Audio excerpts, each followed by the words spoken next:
আসসালামু আলাইকুম। সবাইকে অনেক অনেক শুভেচ্ছা জানাচ্ছি আমার আজকের এই রেসিপিতে। আজকের রেসিপি আলুর ভুজিয়া। একদম পারফেক্টভাবে এবং মুচমুচে আলুর ভুজিয়া আপনারা চাইলে কিন্তু বাড়িতেও তৈরি করতে পারেন। এখন যেহেতু আলুর সিজন, তাই আপনারা চাইলে আলু দিয়ে একসাথে অনেকগুলো আলুর পাঁপড় কিংবা ভুজিয়া তৈরি করে রেখে দিতে পারেন।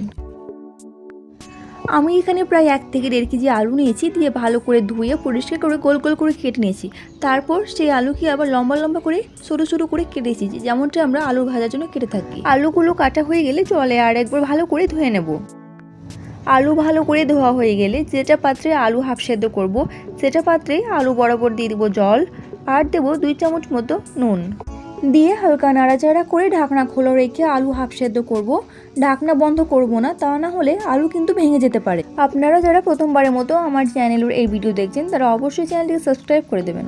এর ফলে আমার প্রত্যেকটা ভিডিও নোটিফিকেশান সবার আগে আপনার কাছে পৌঁছে যাবে। আলু সেদ্ধ করার সময় জলের পরিমাণটা ফার্স্টে কম হয়ে গেছিলো, তাই পরে আমি জল অ্যাড করেছি। আর আলু সেদ্ধ হতে সময় লেগেছে প্রায় 5 থেকে 7 মিনিট মতো। এরপর একটি ছিদ্রযুক্ত পাত্রে কড়াই থেকে আলু আর জল ঢেলে আলু থেকে সম্পূর্ণ জল ঝরিয়ে দেব। আর সম্পূর্ণ জল ঝরানোর পর রোদে একটি সুতির কাপড় বিছিয়ে সেটার ওপর আলুর ভুজিয়াগুলো চারিদিকে ছড়িয়ে দেব, দিয়ে রোদে ভালো করে শুকিয়ে নেব। আমি আলুর ভুজিয়া করার সময় আলুর পাঁপড়ও করেছি, আর সেটা একটু ঝাল ঝালভাবে তৈরি করেছি। আর ঝাল ঝাল আলুর পাঁপড় কিংবা ঝাল ঝাল আলুর চিপস আমরা কিন্তু কম বেশি সকলেই পছন্দ করি।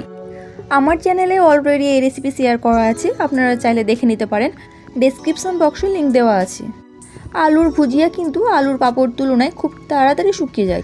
আলুর ভুজিয়া 3 থেকে 4 ঘন্টার মধ্যে শুকিয়ে গেছে, তবে আপনারা যদি এটা বেশি দিন ধরে সংরক্ষণ করে রাখতে চান, সেই ক্ষেত্রে তার পরের দিনও রোদে দিয়ে দেবেন। এবার তাহলে আলুর ভুজিয়া ভেজে দেখে নেওয়া যাক যে পারফেক্টভাবে তৈরি হয়েছে কিনা আর মচমচে কতটা হয়েছে। আলুর ভুজিয়া ভেজে নেওয়ার জন্য আমি একটি কড়াইয়ে সাদা তেল নিয়েছিলাম, আর সেটা হালকা গরম হয়ে যাওয়ার পরই আলুর ভুজিয়া ফ্রাই করলাম।